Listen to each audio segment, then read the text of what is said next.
Secrets of Social Media PsyOps, a look into how social media has been weaponized for psychological warfare, with yours truly, Be a PsyLab. Before I get started, here is a little bit about me. I'm 14 years old. I was the youngest speaker at HOPE, which stands for Hackers on Planet Earth. I am a 4-time speaker at DEF CON. I have also spoken internationally on election security at DEF Camp in Romania. I'm a maker and a hacker, and my election hacking from the Roots Asylum was highlighted at a congressional hearing on election security. Let's start off with a definition and then a little history.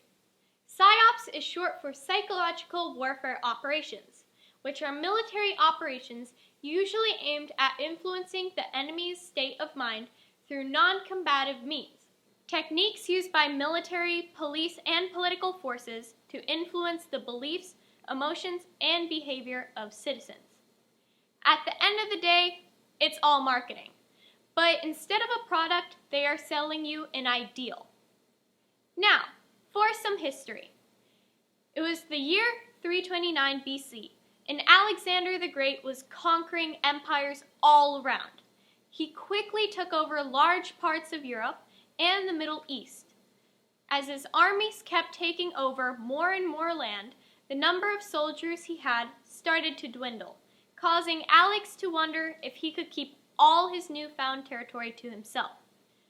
That's when Alexander the Great had a brilliant idea that would intimidate the enemy without needing to do much work at all. After conquering a new city, Alexander had his armies leave behind large pieces of armor that would fit a 7-foot-tall giant. When the enemy soldiers passed by, they would see massive chest plates, helmets, and boots. This surely intimidated the opponents, making them wonder if they could ever win a battle against Alexander the Great's army of giants. Around the same time, Genghis Khan also proved that the power of intimidation can go a long way. Before attacking a city, he would send messengers ahead to tell of the horrible, huge army that was coming to attack. As this presumably huge army came into view, all you could see is a massive dust storm coming your way. This wasn't caused by the number of soldiers in the army, but rather by rocks and heavy objects that the horses dragged along behind them, creating the illusion of a large army. His archers also shot arrows that would whistle in the air, further intimidating the enemy. Now, we will jump ahead to World War I and World War II. Back in 1914, the Germans were the first to send pamphlets to the enemy troops. After observing how well these tactics worked, the United States decided to jump in and make some propaganda of their own. These leaflets had topics such as how great the American troops were performing and how poorly the German troops were doing. Each nation also used PsyOps on their own citizens, sometimes leading them to believe that they were winning, even if that fact may not be true. The German military also used radio messages to state that the troops' wives were sleeping with other men while they were at war, so they should surrender and go home right away. Each nation used propaganda on their own citizens as well. They did this in order to get them to enlist in the military or to have them send money and supplies to help the troops. In Vietnam War, the U.S. military played a soundtrack called Ghost Tape Number 10 in the Vietnamese jungles at night to persuade the troops to surrender.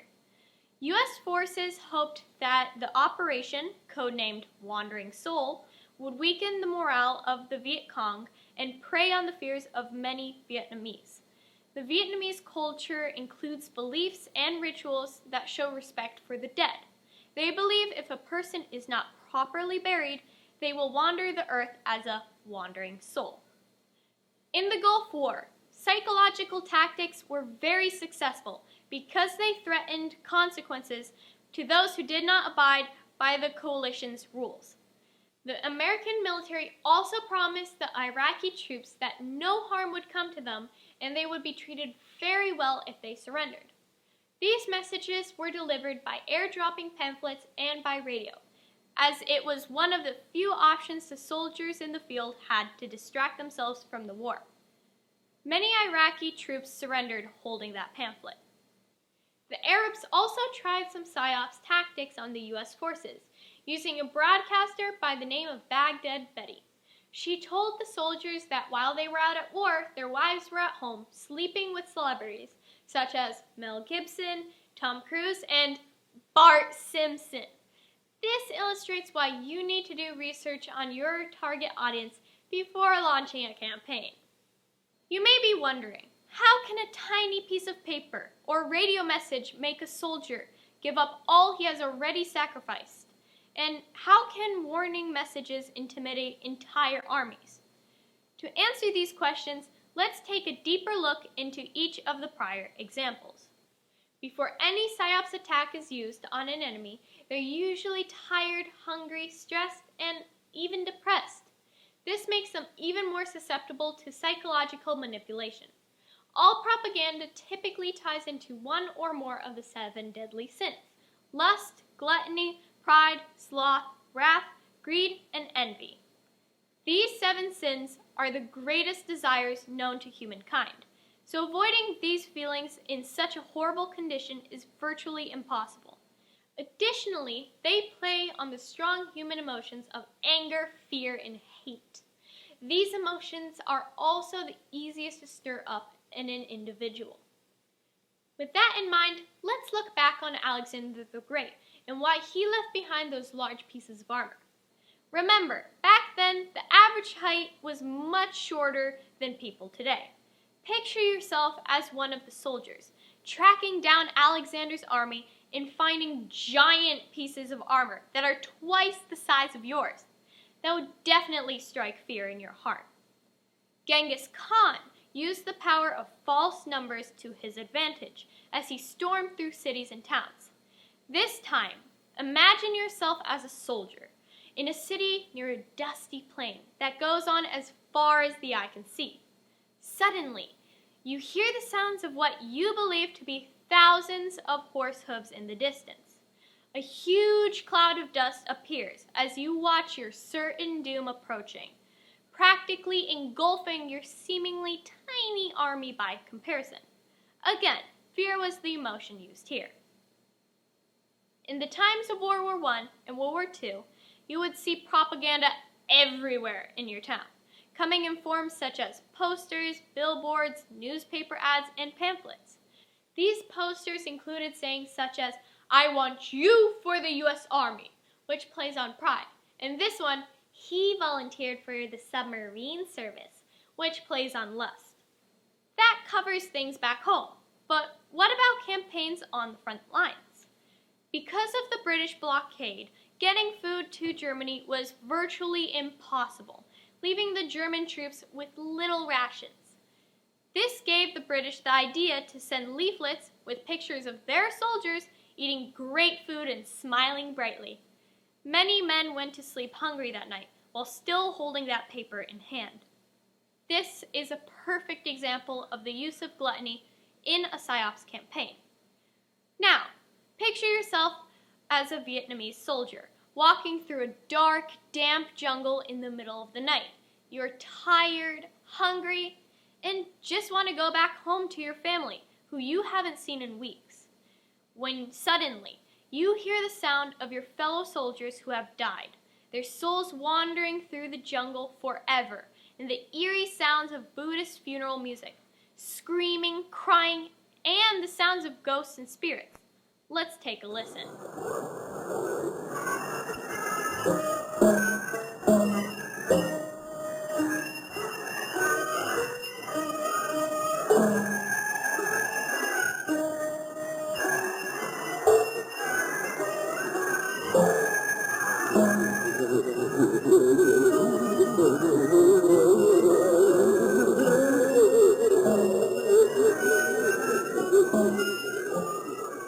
At the time of the Gulf War, the U.S. sent pamphlets out to the Arabian soldiers, telling them that if they surrendered, they would treat them very well and no harm would come.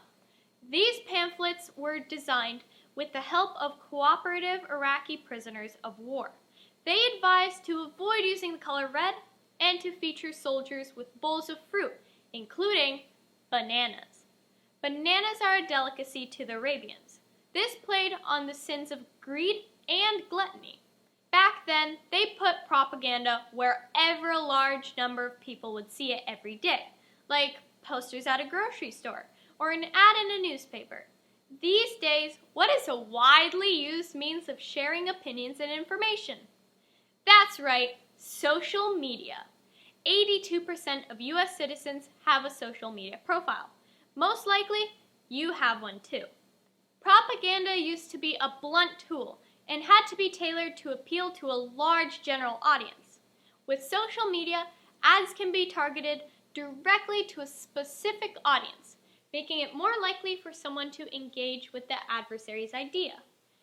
There are many social media outlets, but we will be focusing on two of the big ones, Facebook and Twitter.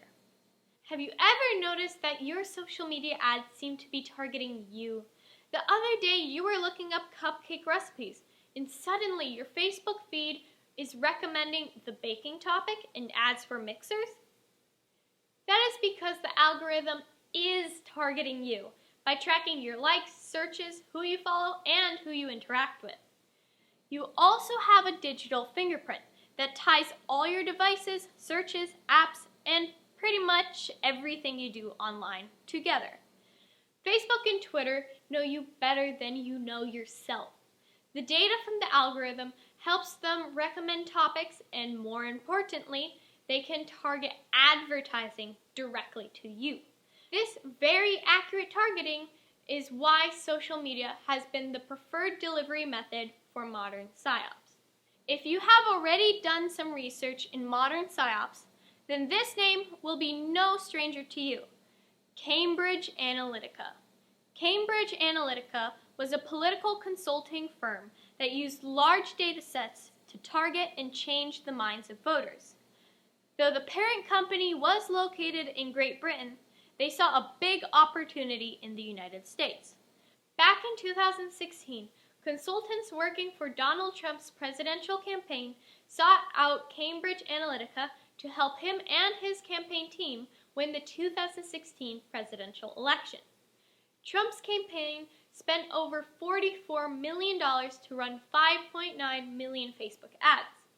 At its peak, Cambridge Analytica was spending over $1 million a day on Facebook ads alone.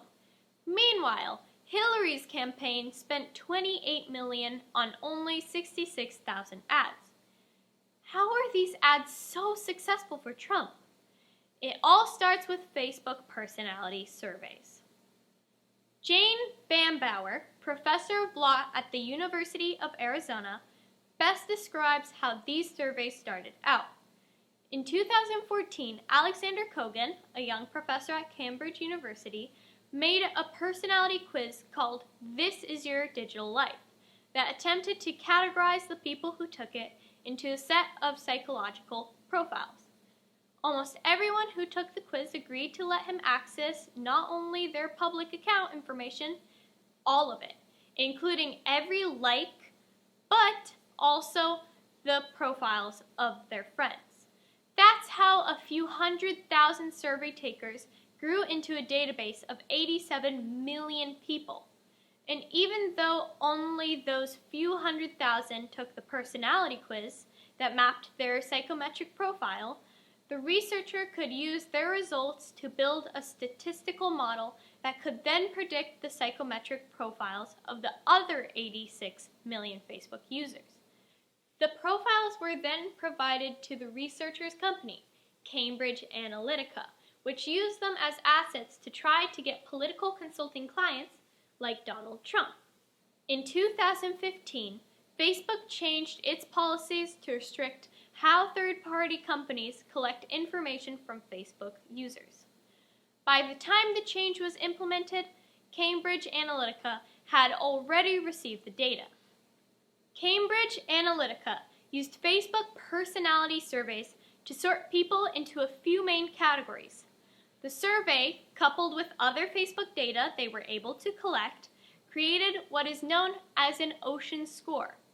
Ocean, also known as the Big Five, stands for openness, conscientiousness, extroversion, agreeableness, and neuroticism. Depending on your ocean score, they would determine if you are persuadable, who is someone whose political views could easily be changed. They would then target all their ads at the persuadables. They didn't worry about all the persuadables across the country. They only focused on the swing states: Florida, Wisconsin, Pennsylvania, and Michigan. They knew if they flipped these few states, they would win the election. One example of an ad campaign that Cambridge Analytica created was the Crooked Hillary campaign. The logo included handcuffs as the O's in crooked. Their slogan was "Lock her up." Their art department would create many uncredited images and post them to Facebook. People who received these ads would not only like and share the ad, but would screenshot it and share it to other social media platforms, effectively free advertising. Cambridge Analytica created the spark, and social media became the flame, ending with the explosive 2016 election results. It is likely we will never again have free and fair elections, where candidates are chosen by their platform and ideas instead of lies and fake advertising. As you can see, these ads use childish bullying tactics, such as name-calling, as well as playing on wrath, fear, and pride. Cambridge was at its high point following the 2016 elections, when whistleblowers like Brittany Kaiser and Chris Wiley decided to take a stand against the company. After pleading guilty for taking people's personal data and refusing to give it back, the company declared bankruptcy and shut down for good. But this can't be the end of the story. What happened to all that data? I'm sure it wasn't simply deleted. After seeing how powerful that company was, it should come as no surprise that their business closing opened up the new era of disinformation for hire. Cambridge Analytica showed that there was big money to be made in disinformation. Since then, dozens of private firms have popped up in a space previously occupied solely by governments.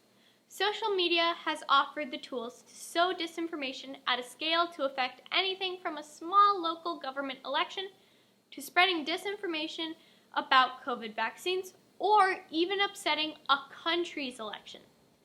This can be seen today as Spanish-language anti-vaccine ads are pushed on Facebook. And going back to Cambridge Analytica, they were able to flip the elections in Trinidad and Tobago. They were hired by the majority, Indian United National Congress Party, to defeat the incumbent People's National Movement, which primarily attracts Afro-Trinbagonian voters. They researched both audiences and decided to target the young voters. They knew the young Indian UNC voters would do what their parents told them to do, and they would go out and vote for the UNC. So they focused their efforts on the Afro-Trinbagonian voters, creating a campaign called Do So to increase apathy towards voting and politics in general, encouraging them not to vote. Did this tactic work? Yes, it did. The United National Congress Party won the election. In case you are thinking this is recent news, this happened back in 2010, meaning that this sort of election manipulation has been going on for a long time.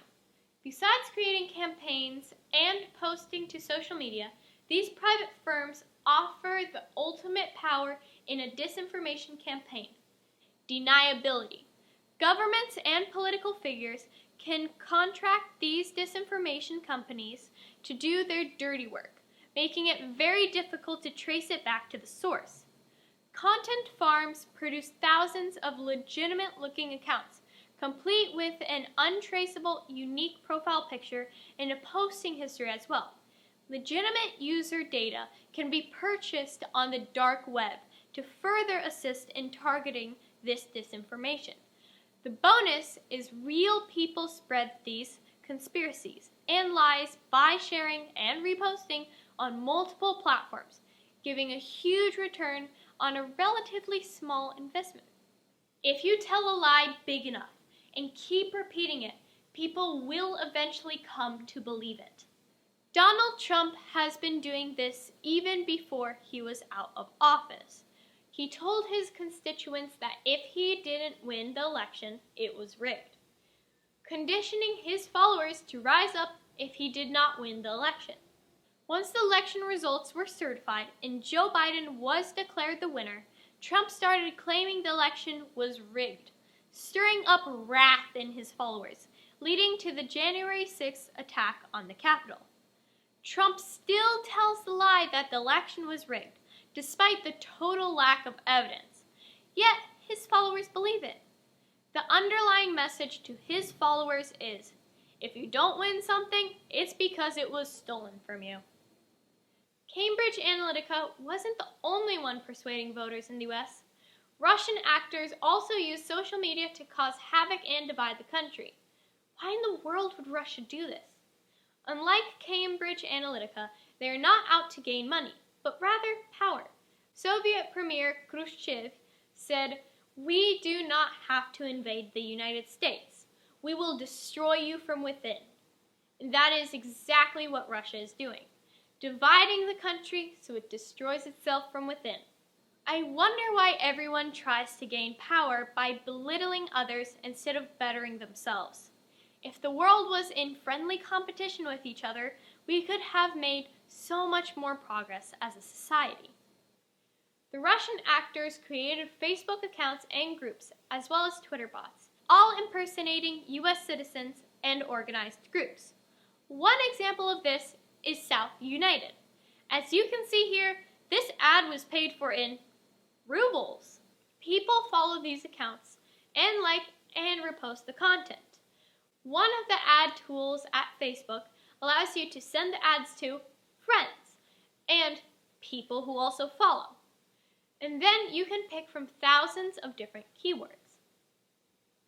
The Russians also make fake news websites that appear to be real news sources, but are actually fake. When Bob goes on Facebook and reads an article on how Hillary is crooked, he's probably not going to check the source or compare it to other sites to see if this information is true. He will, however, like, comment, and repost this article so that all his friends can do the same, and so on and so forth. The younger audience may be thinking, yeah, of course it's fake, I can tell. But you have to understand that the older audience was brought up believing all news sources are fully fact-checked. They have applied this belief to all modern delivery platforms. After all, Facebook is where I connect with family and friends. Why would Facebook lie to me?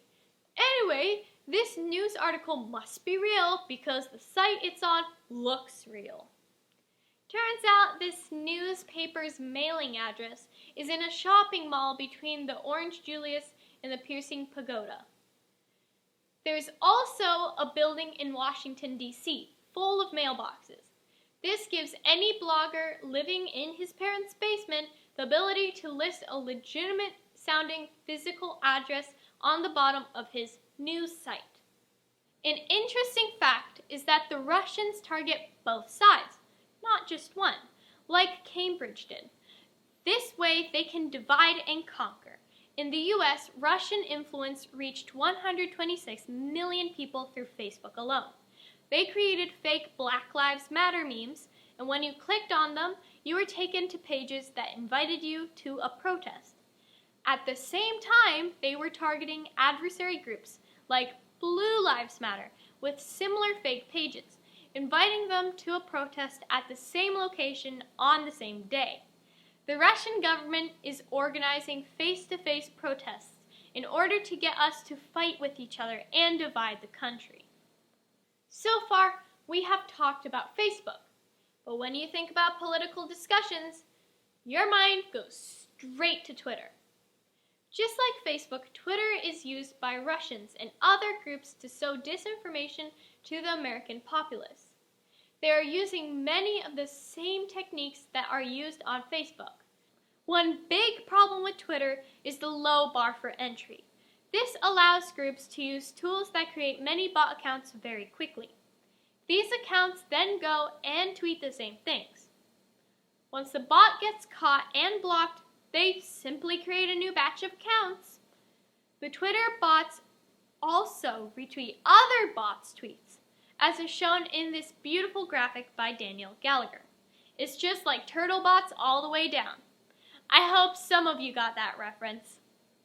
Going back to the 7 sins and lust, these bot accounts frequently feature beautiful young women because the target audience is primarily male voters. Take this account for example. These photos were stolen off a Colombian Instagram influencer's account. Today, you got some history, some psychology, and a heavy dose of reality. But what can you do? Here are a few examples of how you can protect yourself against social media PsyOps. 1. Install an ad blocker. This way, you only get feed and not targeted information. One I highly recommend is the Pi-hole, which blocks ads on an entire network. 2. Don't take any online quizzes or surveys. I know it's tempting to find out what flavor of ice cream you are, but it's best not to give out personal information, as simple and minor as it may seem. 3. When reading an article, check the sources and who wrote it. Always compare it to other articles from trusted sites. And last but not least, 4. Always make sure to fact check everything you see and read. Never base your opinion on just one thing, and learn what both sides have to say before making an opinion. I hope everyone learned something today, and I will see you all in person soon. Peace out.